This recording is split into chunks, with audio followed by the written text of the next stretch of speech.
오늘 오전 JFK 공항에서 화재가 발생해 천여 명이 대피하는 소동이 벌어졌습니다. 워싱턴 하이츠 지하철역에서 이웃 주민을 흉기로 살해한 남성이 기소됐습니다. 최근 북쪽 국경을 넘어온 이민자들이 뉴욕시로 유입되고 있습니다. 글로벌 IT 대란 이후 주요 항공사들이 시스템을 대부분 복구한 가운데 델타 항공에선 혼란이 계속돼 연방정부가 조사에 착수했습니다. 아름다운 제품에서부터 아름다운 사회를 만들기까지 키스는 뉴욕에서 시작하여 현재는 전 세계 12,000명의 직원들과 함께 끊임없이 도전하는 기업입니다. 사람을 생각하고 존중하는 기업. 키스는 한인들이 사회의 주인공이 될 수 있도록 든든한 버팀목이 되겠습니다. 글로벌 뷰티 기업 키스. 시청자 여러분 안녕하십니까? 7월 24일 수요일 TKC 뉴스데스크 첫 소식입니다. 오늘 오전 JFK 공항 터미널 8에서 화재가 발생해 4명이 부상을 입고 천여 명이 대피하는 소란이 벌어졌습니다.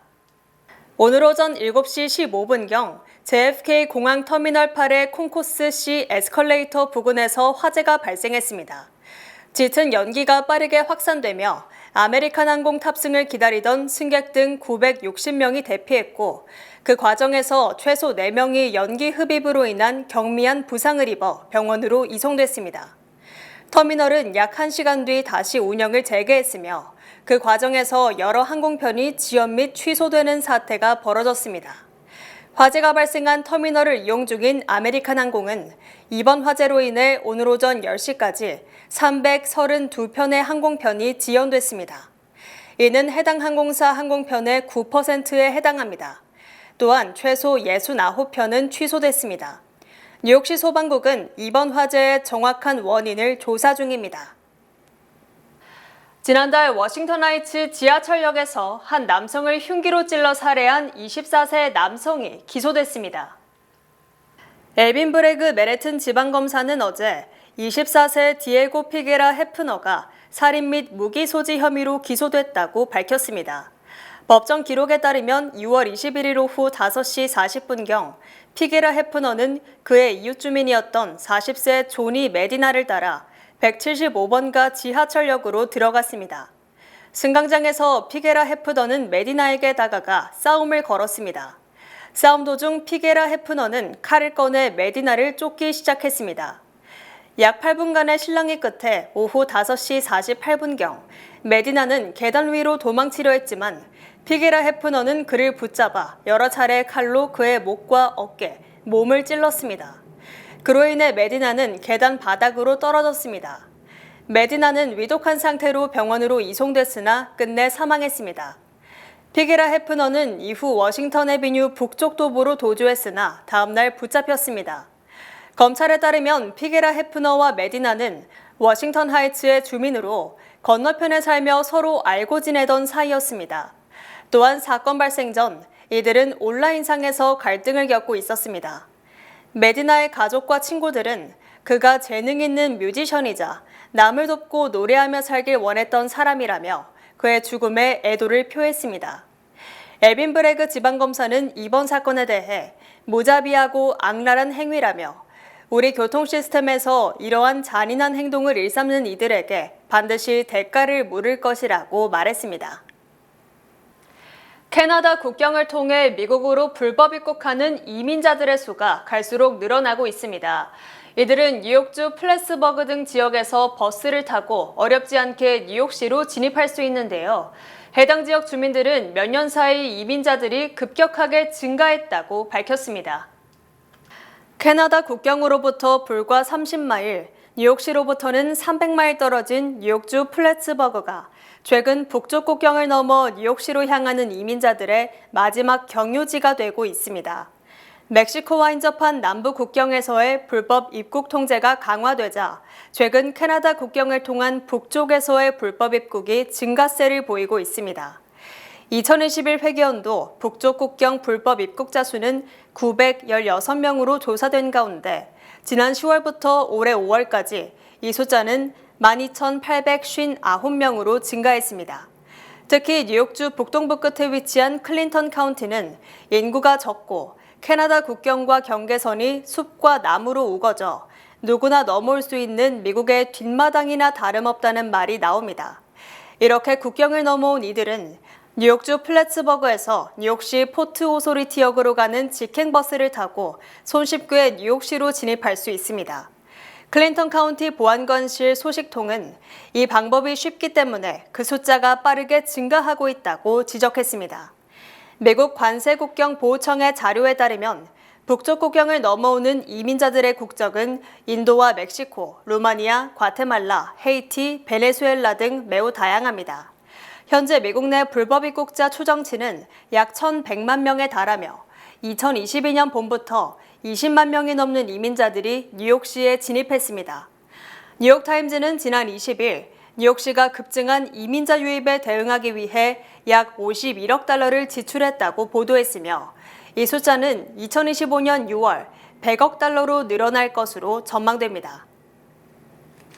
지난 18일 밤부터 발생한 항공 대란이 대부분 항공사에서 수습됐지만 미국 최대 항공사 중 하나인 델타항공에서는 아직도 혼란이 계속돼 연방정부가 조사에 착수했습니다. 피트 부티지지 연방교통부 장관은 어제 델타항공의 운항 차질이 아직도 계속되고 있다며 델타 측의 법규 위반이 없는지 승객 응대를 제대로 하고 있는지 살펴보기 위해 델타항공을 대상으로 조사에 돌입했다고 밝혔습니다. 부티지지 장관은 지난 22일에도 델타항공의 지속적인 운항 차질과 용납하기 어려운 고객 응대로 불만 사례가 수백 건 접수됐다며 델타항공을 강도 높게 비판했었습니다. 어제 기준 유나이티드 항공은 취소 항공편이 47편에 그쳤지만 델타항공은 어제 오후 7시 반 기준 무려 1,440편의 운항이 지연되고 478편은 아예 운항이 취소됐으며 미국 국내뿐 아니라 해외에서 미국으로 들어오는 항공편의 지연 및 취소가 속출하고 있습니다. 특히 델타항공은 오늘 28일까지 불편이 계속될 수 있다고 예고한 상태여서 아무리 빨라도 이번 주말까지 운항 취소와 지연이 반복될 것으로 보이며 최악의 경우 다음 주까지 이어질 수도 있습니다. 델타항공은 지난 19일 금요일 이후 어제까지 최소 5,500편의 운항이 취소됐고 델타 및 델타항공 자회사의 운항 취소 건수가 전 세계 취소 건수의 3분의 2를 넘고 있습니다. 뇌물 혐의로 기소돼 유죄 판결을 받은 로버트 메넨데스 연방 상원의원이 다음 달 사퇴하기로 함에 따라 필머피 주지사의 후임 상원의원 지명이 선거판의 돌출 변수로 급부상했습니다. 메넨데즈 상원의원의 자녀 임기 수행에 앤디 김 하원의원이 가장 적합하며 김 의원 역시 만약 지명된다면 이를 기꺼이 받아들일 것임을 시사했고 민주당 지도부도 앤디 김 지명 압력을 가했음에도 불구하고 지명권을 가진 필머피 주지사는 앤디 김 지명에 반대하는 것으로 알려졌습니다. 메넨데즈 의원은 어제 필머피 뉴저지 주지사에게 보낸 서한에서 유죄 판결을 받았지만 이를 승복하지 않으며 항소는 물론 대법원까지 끌고 갈 것이라며 하지만 상원을 이 같은 사법 절차에 연루시키고 싶지 않으므로 사임하겠다고 밝혔습니다. 메넨데즈 의원이 즉각 사퇴하지 않고 8월까지 재임하는 것은 한 달치 임금과 암투병 중인 아내를 위해 의료보험 혜택을 한 달 더 받기 위한 것이며 직원들이 새 직장을 찾는 시간을 주기 위한 것이라고 뉴욕타임즈는 보도했습니다. 메넨데즈 의원의 임기는 올해 말까지이지만 다음 달 21일부로 사임한다고 밝혔으며 이처럼 상원의원이 6개월 미만의 임기를 남기고 중도 사퇴할 경우 주지사가 상원의원을 지명하도록 규정돼 있습니다. 이에 따라 필머피 뉴저지 주지사가 자녀 임기를 수행할 5개월짜리 상원의원으로 누구를 지명하느냐에 따라 선거의 판세가 달라지게 됩니다. 올해 상원의원 선거를 앞두고 한인 연방하원의원인 앤디 김이 지난 6월 민주당 경선에서 압도적으로 승리, 민주당 후보 공천을 받아 유리한 고지를 점령한 상황입니다. 하지만 필머피 주지사가 지명하는 인물이 자녀 임기를 수행한 뒤 현직 프리미엄을 최대한 활용, 만약 무소속 등으로 출마하게 된다면 선거의 판세가 흔들리게 됩니다. 현재 머피 주지사는 이미 후임 인선에 착수, 타에샤 웨이 뉴저지 부지사, 보이 왓슨 콜맨 연방하원의원, 니나 미첼 웰스 전 뉴저지주 국무장관과 자신의 비서실장 출신인 조지 헬미 등을 검토 중이며 앤디 김 지명에는 반대하는 것으로 알려졌습니다. 현 코리 부커 상원의원 역시 뉴욕시장으로 재직하다 2013년 6월 프랭크 로텐버그 상원의원이 사망함에 따라 그해 10월 실시된 특별선거에서 승리, 자녀 임기 1년 6개월을 수행한 뒤 2014년 11월 선거에서 현직 의원 프리미엄을 활용 여유 있게 당선된 사례가 있기 때문에 그 같은 상황이 재현될 가능성도 배제할 수 없습니다.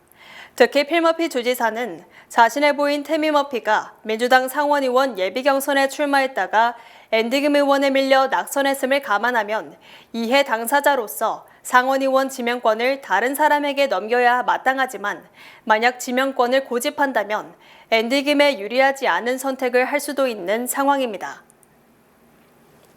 톰 수오지 연방하원의원이 아시아 태평양계 연방의원단체인 아시안 태평양 아메리칸 코커스에 가입했습니다. 코커스는 22일 현재 연방상원과 연방하원 소속 77명의 아태계 의원들이 속한 코커스에 수오지 의원이 새로운 회원으로 가입했다고 발표했습니다.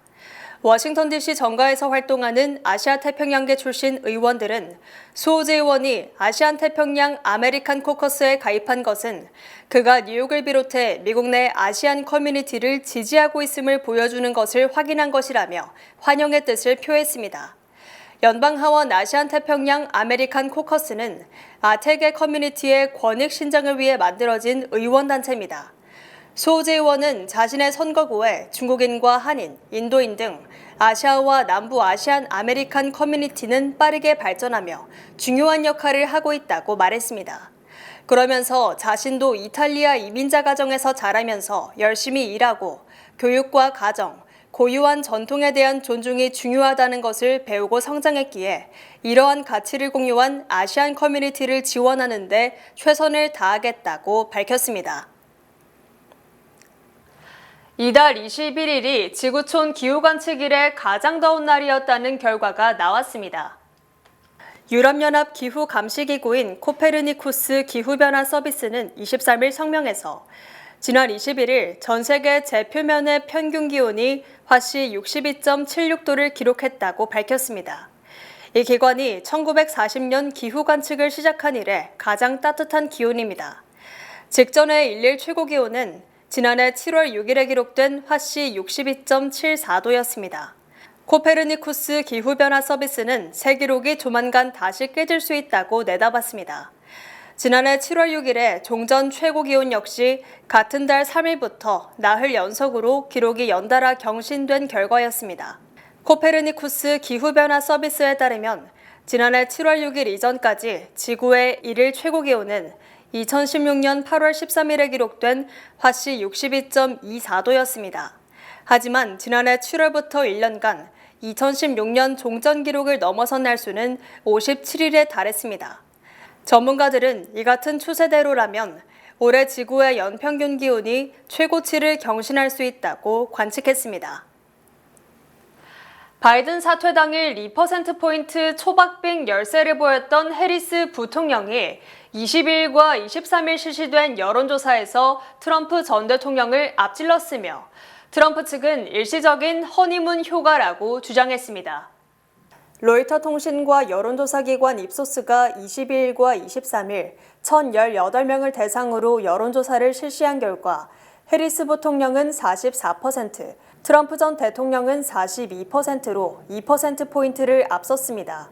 비록 이 조사의 표준 오차가 플러스 마이너스 3%로 2%포인트는 오차 범위 내의 우세이지만 처음으로 해리스가 트럼프를 앞서는 결과가 나왔다는 점에서 의미가 큽니다.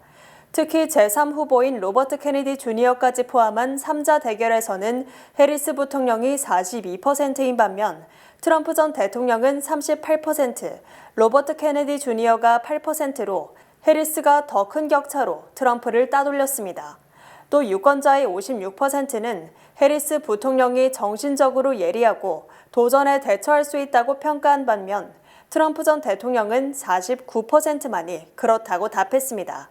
이에 대해 트럼프 캠프 측은 주류 언론의 해리스에 대한 보도가 대부분 긍정적일 것이며 이에 따라 최소한 단기적으로 민주당은 활기를 되찾게 되고 해리스의 지지율이 올라가거나 심지어 트럼프를 앞설 것이라며 이는 단기적이고 허니문 효과라고 폄하했습니다. 한편 야후뉴스와 유고브가 7월 19일부터 22일까지 1,743명을 대상으로 실시한 여론조사에서는 해리스와 트럼프 모두 46%로 동률을 기록했으며 3자 대결에서는 트럼프가 해리스를 2% 앞섰습니다. 민주당 대선 후보가 확실시되는 해리스 부통령이 어제 첫 경합주 유세에 나서 이번 선거는 자유냐 혼란이냐를 결정짓는 선거라며 자신에 대한 지지를 호소했습니다. 해리스 부통령은 어제 대선 승패를 결정짓는 경합주로 잘 알려진 위스콘신주 밀워키에서 첫 대중 유세에 나서 대선 후보로 선출되는데 충분한 대의원을 확보했다며 11월 대선에서 승리할 수 있도록 민주당을 통합할 것이라고 강조했습니다. 해리스 부통령은 나는 여성을 학대하는 성착취자, 소비자를 등쳐먹는 사기꾼, 자신의 이익을 위해 규칙을 깨고 속임수를 쓰는 사람 등 모든 유형의 범죄자를 상대해봤다며 나는 트럼프 같은 스타일을 어떻게 공략해야 하는지 잘 알고 있다고 주장했습니다. 또한 트럼프는 성추행에 대한 책임이 있음이 법원에서 인정됐고 이를 무마하는 과정에서 34개의 혐의로 유죄 판결을 받았다며 자신이 검사로 재직했음을 강조함과 동시에 트럼프가 범죄자임을 상기시켰습니다. 해리스는 여러분은 자유와 배려, 법치의 나라에서 살고 싶은가? 아니면 혼돈과 공포, 증오의 나라에서 살고 싶은가? 우리 모두는 이 질문에 답변할 수 있는 힘이 있다며 국민에게 그 힘이 있다며 투표로 보다 나은 세상을 선택해달라고 호소했습니다. 해리스 부통령이 대중유세에 나선 것은 어제가 처음이며 22일에는 델라웨어주 웰밍턴의 바이든 대선 캠프 사무실을 방문, 순조로운 인수인계와 지지를 당부했습니다. 바이든 대통령의 후보직 사퇴 뒤 곧바로 해리스 대세론이 안착되면서 해리스 캠프 및 민주당의 후원금이 물밀듯 몰려들고 있습니다. 워싱턴 포스트는 민주당이 바이든 대통령이 후보에서 사퇴하고 해리스 부통령을 지명한 뒤 모금한 선거 자금이 2억 5천만 달러에 달한다고 보도했습니다. 해리스 선거 캠프도 어제 오전 공식 발표를 통해 바이든 대통령의 후보직 사퇴 뒤 41시간 동안 110만 명이 1억 달러를 기부했다고 밝혔습니다. 또 바이든 대통령의 슈퍼팩 퓨처 포워드도 바이든 사퇴 뒤 24시간 동안 1억 5천만 달러의 기부를 받았다고 전했습니다. 즉 바이든과 해리스 캠프, 민주당 측이 약 이틀도 안 돼 2억 5천만 달러 이상을 모은 것입니다. 특히 그동안 바이든의 정치자금 모금 창구였던 바이든 포 프레지던트, 바이든 빅토리 펀드 등은 바이든 사퇴 직후 곧바로 연방선관위에 명칭 변경을 신청, 해리스 포 프레지던트, 해리스 빅토리 펀드 등으로 바뀐 것으로 확인됐습니다.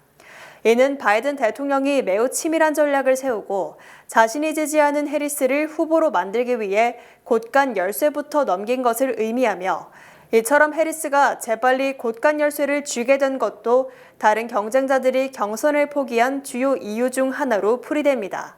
한편 어제 찰스 슈머 연방상원 원내대표와 하킴 제프리스 연방하원 원내대표 등 민주당 상하원 지도부가 카말라 해리스 지지를 공식 표명했습니다. 찰스 슈머 민주당 상원 원내대표는 우리는 새로운 역사의 장을 열 것이며 아직 최선을 다하지 않았다며 결집해서 최선을 다해 정권 재창출을 이뤄내자고 호소했습니다. 트럼프 전 대통령이 민주당 대통령 후보로 급부상한 카말라 해리스에게 당장 토론을 하자고 제안하는 등 강공으로 맞서고 있습니다. 트럼프 전 대통령은 어제 기자들과의 통화에서 해리스 부통령과 토론하기를 원한다며 나는 실제로 한 차례 이상 토론하고자 할 것이라고 주장했습니다. 트럼프 전 대통령은 민주당 후보이든 공화당 후보이든 토론할 의무가 있다며 그것은 정말로 중요하다며 해리스 부통령에게 토론 제안에 응하라고 압박을 가했습니다. 특히 트럼프 전 대통령은 해리스 부통령도 바이든과 똑같은 정책을 갖고 있기 때문에 그녀도 별로 다르지 않을 것이라며 지난달 27일 토론 때처럼 해리스를 압도할 수 있을 것이라고 강조했습니다. 또한 트럼프 캠프는 해리스 부통령에 대해 초점을 맞추고 그녀의 실정을 비판하려 하고 있지만 부통령으로서 실제 정책 결정자가 아니었기 때문에 결정타를 찾기가 쉽지 않은 것으로 알려졌습니다.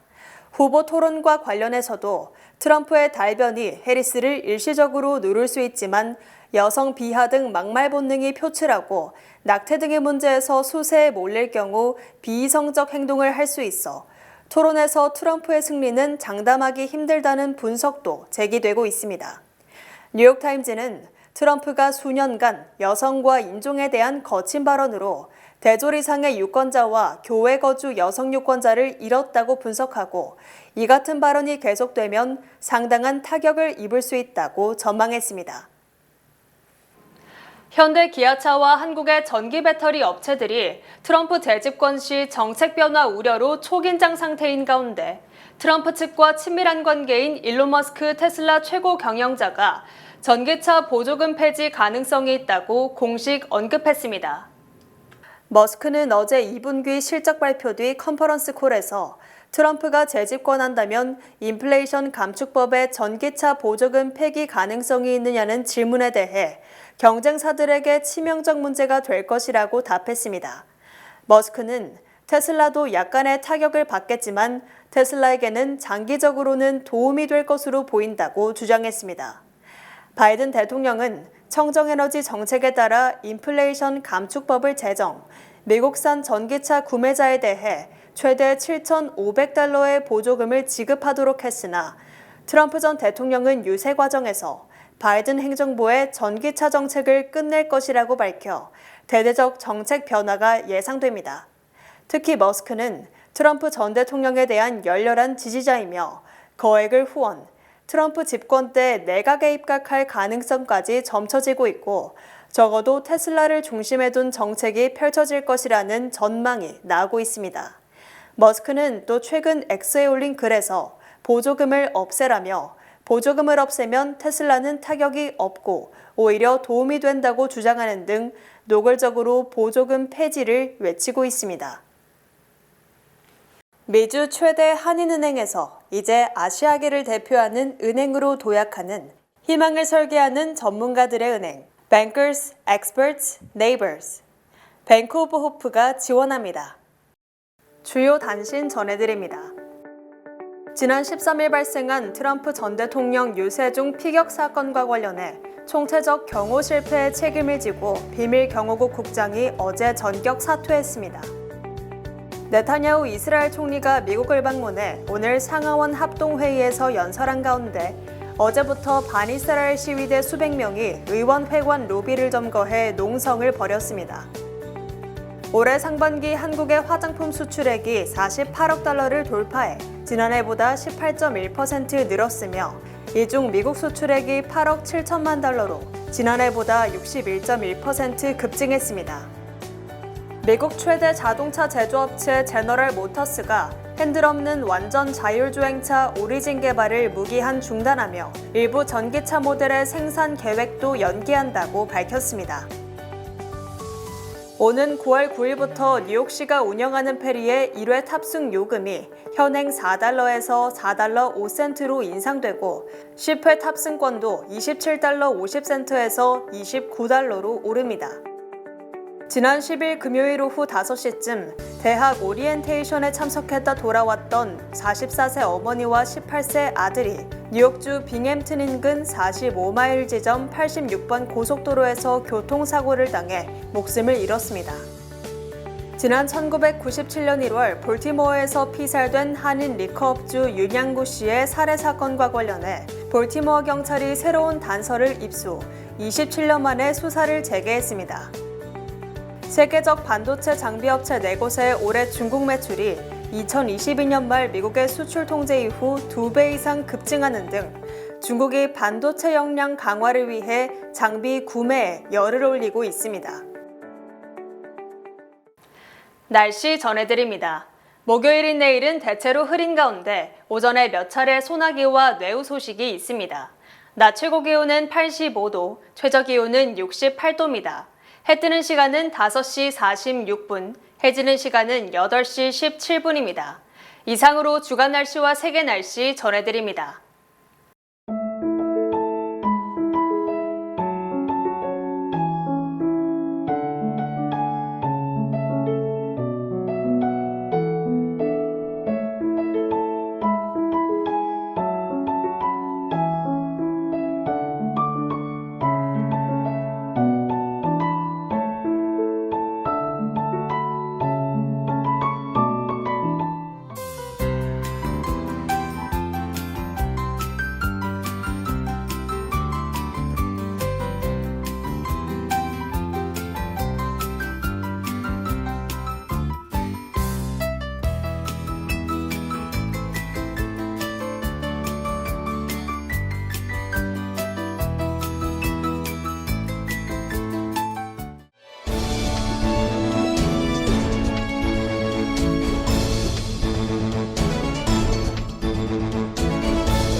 이상으로 7월 24일 수요일 TKC 뉴스데스크 여기서 마치겠습니다.